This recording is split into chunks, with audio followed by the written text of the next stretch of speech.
ابی اوفا رضی اللہ تعالی عنہ سے مروی ہے قال رسول اللہ صلی اللہ علیہ وسلم، رسول اللہ صلی اللہ علیہ وسلم نے فرمایا، من كانت له حاجة الى اللہ او الى احد من بنی آدم، اگر کسی شخص کو کوئی حاجت ہو اللہ کی طرف کہ میں نے آج اللہ سے یہ لینا ہے، مانگنا ہے، یہ ضرورت ہے میری، ایک ضرورت، سینکڑوں ضرورتیں ہیں منتشر، کسی کو بٹھا کے لسٹ بنوائے،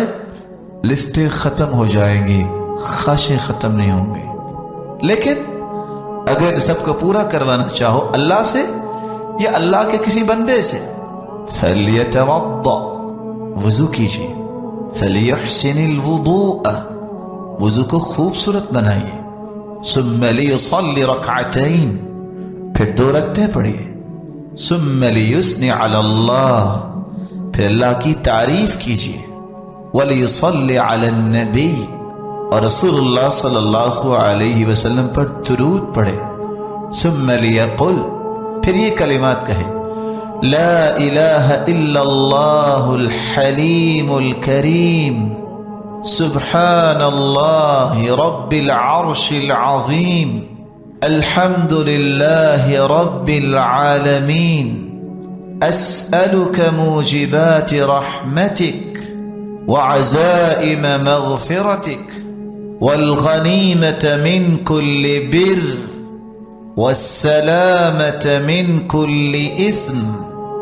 لا تدع لي ذنبا إلا غفرته